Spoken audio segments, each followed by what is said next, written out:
Buenas tardes a todos y muchas gracias por estar aquí. Este es el último de este primer ciclo de seminarios de fundamentos para la investigación social aplicada que comenzamos este año. Este es el cuarto de esta serie. Empezamos con un proceso de economía humana, después vimos la investigación en educación, después vimos temas vinculados a la investigación en políticas sociales y finalmente, en el último seminario de este año, vamos a estar con la profesora Milita Alfaro, que es egresada del IPA, investigadora y además pertenece a esta casa, pertenece al CLAE, porque es también profesora de la Facultad de la Cultura aquí en el CLAE. Así que los dejo con ellos y después tendremos un espacio en el cual la profesora nos va a dirigir la palabra y después tendremos un espacio también para hacer intercambio. Bueno, gracias Julián. Y gracias a todos por venir, porque a esta altura del año uno piensa que las cosas vienen un poco por otro lado. Pero bueno, aquí estamos, además acá con un caballero, pues yo al principio dije, bueno, esto demuestra a las claras que la historia cultural es cosa de mujeres, que hay algo de eso, pero bueno, no, por cierto que trasciende esas fronteras. Pero bueno, sí, como decía aquí Julián, esta instancia, esta posibilidad de incursionar de alguna manera en algunos fundamentos y en algunas de las tendencias más actuales a nivel de la investigación social, en este caso desde la perspectiva de la historiografía. Un tema que sin duda remite,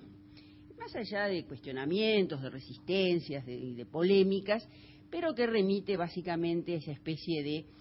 floración o de gran expansión que ha venido teniendo en las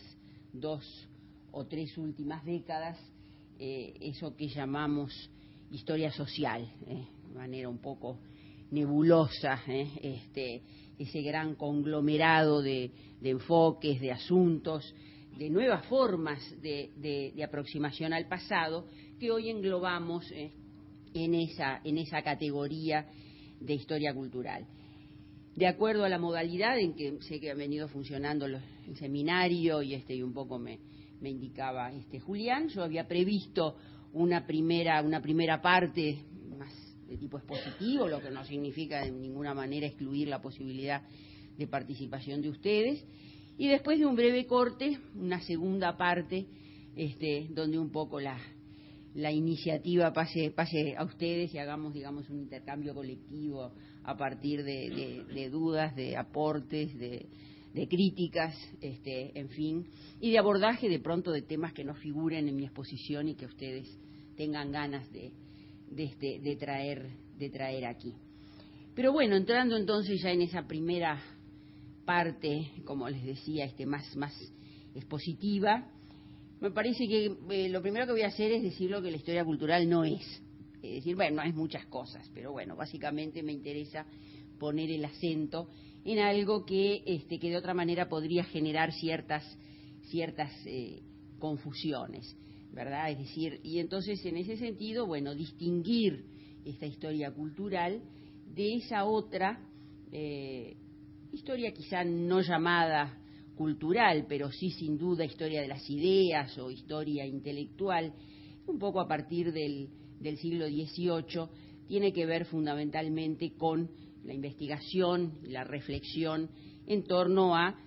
la erudición, a la acumulación de saberes o incluso a las manifestaciones artísticas, a la invención estética, etcétera, etcétera. Me importa entonces dejar bien claro que más allá de que la historia cultural se nutre entre los tantísimos asuntos y cuestiones que le interesan, sin duda se nutre de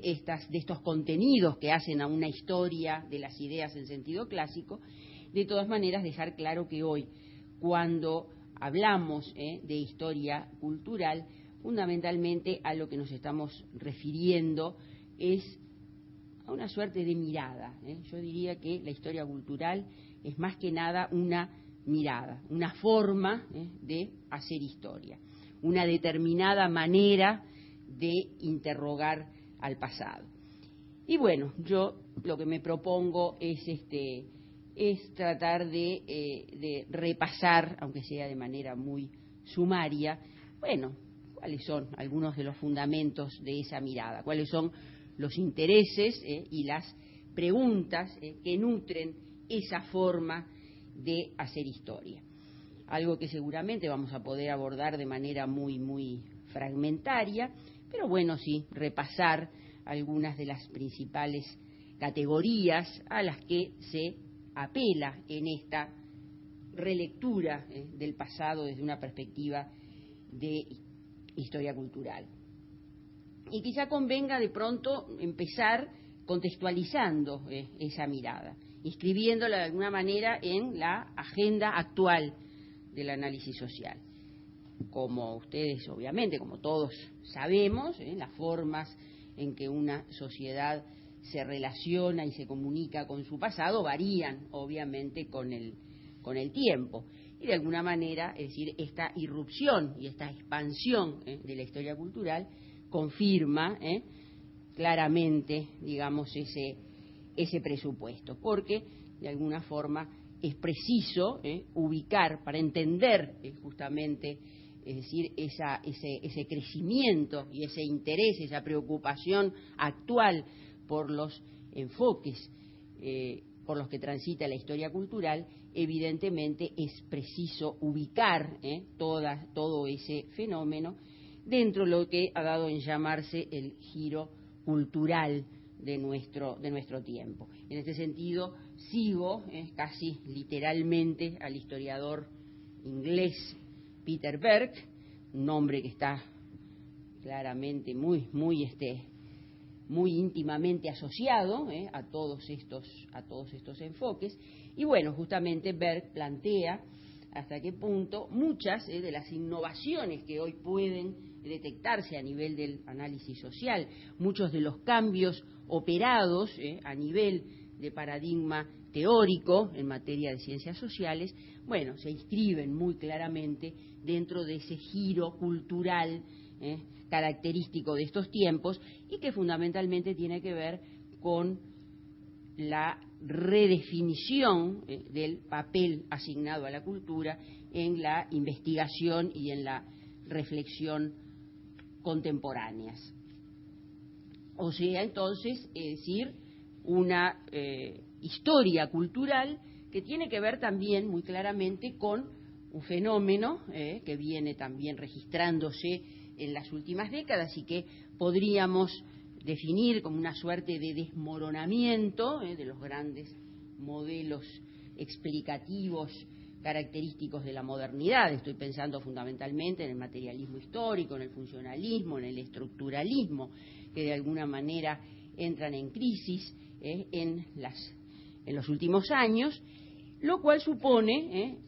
un cambio de centralidades, entre otras cosas, ¿verdad? Entre otras muchas cosas, supone también un cambio de centralidades por el cual la cultura deja de ser percibida como algo secundario, como algo subsidiario de otras estructuras, como si lo había sido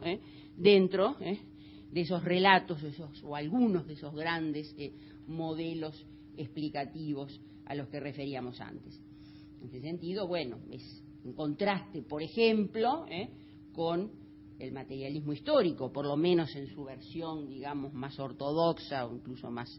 arcaica, podríamos decir. Como ustedes saben bien, la cultura,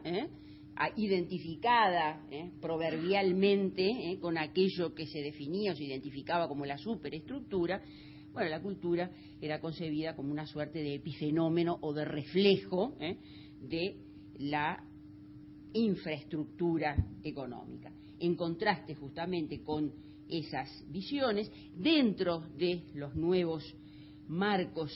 conceptuales, esa producción simbólica hoy ha adquirido consistencia propia y interactúa en pie de igualdad con los otros procesos políticos, económicos, sociales, etcétera. Y por lo tanto, naturalmente, se convierte en un punto de mira ineludible, imprescindible para la interpretación y el análisis social. Y justamente, bueno, es de todos estos fenómenos y de estas transformaciones que se están dando a nivel de las ciencias sociales, es que emerge claramente esta nueva vertiente historiográfica que hoy definimos como historia cultural. No como, lo decíamos antes, no entendida como una indagación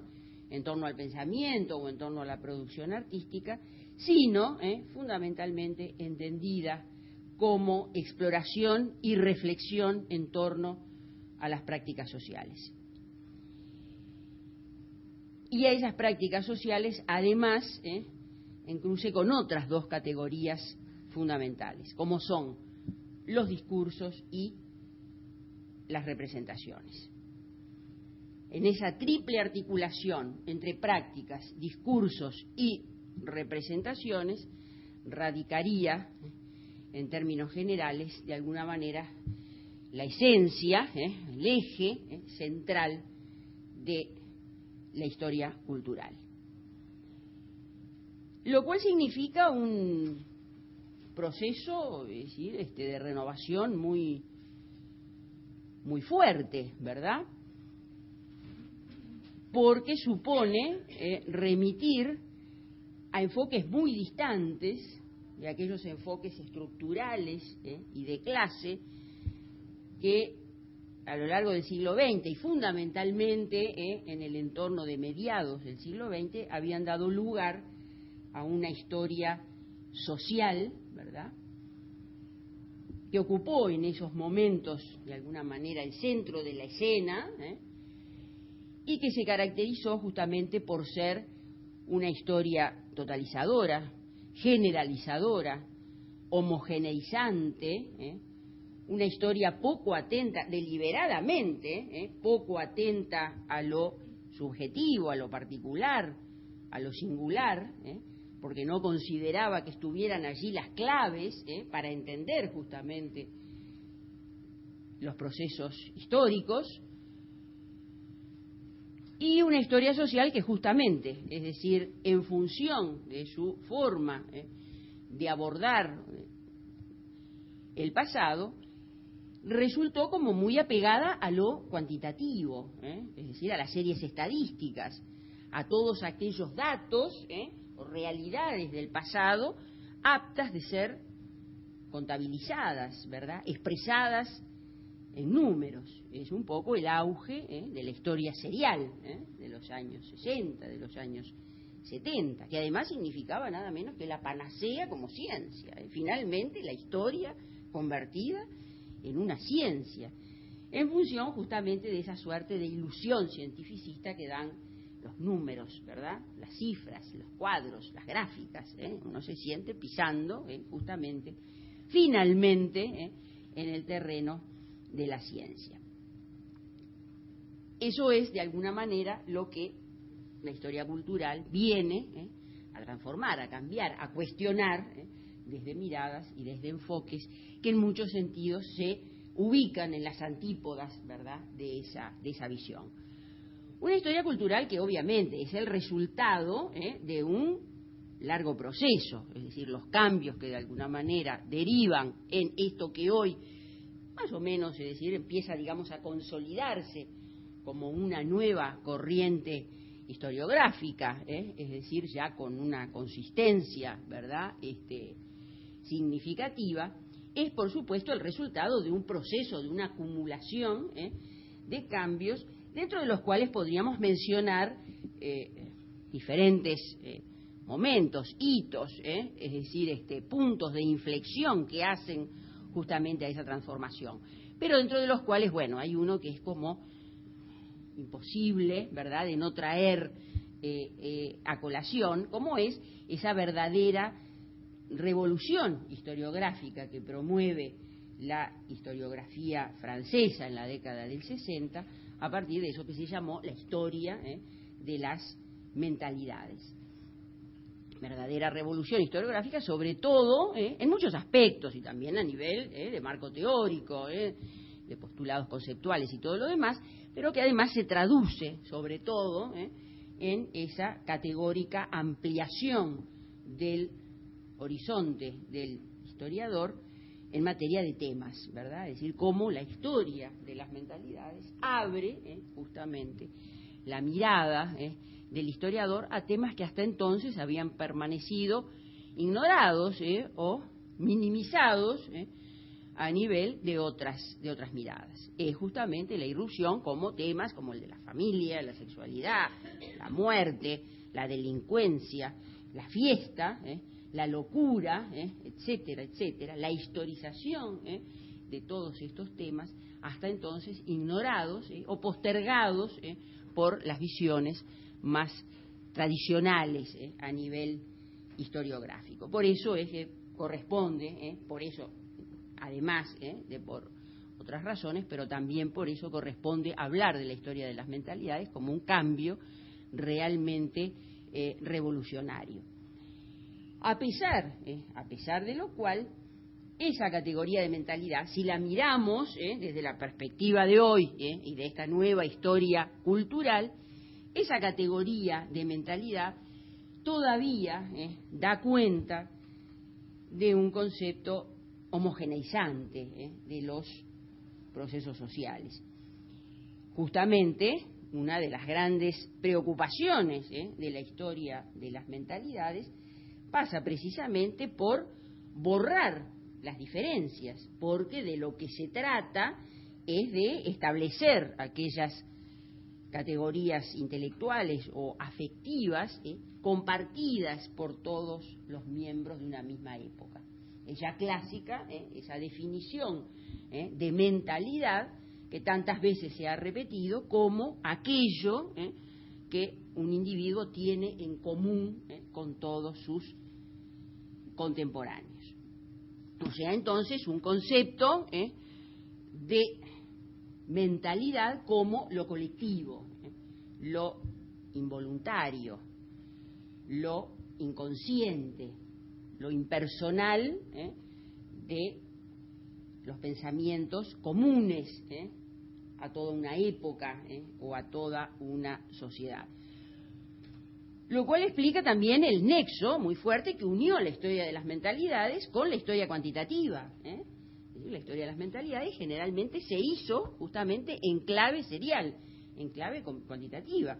porque en la medida que justamente si su objeto de estudio era lo automático, lo repetitivo, pues entonces correspondía, se justificaba plenamente estudiar justamente esos cambios a partir de las series estadísticas de la historia cuantitativa. Y una mentalidad, además, generalmente impuesta desde afuera, ¿verdad? Es decir, y que se la analizó fundamentalmente a partir de la identificación de clase, ¿verdad? Dejando de lado, de pronto, otros clivajes, otros referentes, igualmente decisivos, igualmente significativos. No cabe duda de que la identificación de clase es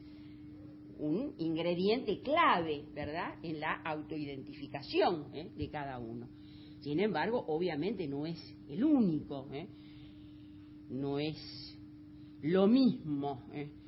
ser obrero si se es mujer que si se es hombre, si se es viejo o si se es joven, si se es ateo o si se es practicante de una determinada fe religiosa. No es lo mismo ser obrero si se es negro que si se es blanco, si se es homosexual o se es heterosexual. Pero bueno, eran justamente, es decir, definiciones que no estaban dentro de las preocupaciones centrales justamente de esta historia de las mentalidades. Y justamente en contraste con eso, la reformulación de los enfoques historiográficos en términos de historia cultural va a centrar su atención precisamente en este tipo de cosas. Y va a poner el acento en la restitución de lo singular y de lo diverso, en la revalorización de lo cualitativo frente justamente a lo cuantitativo.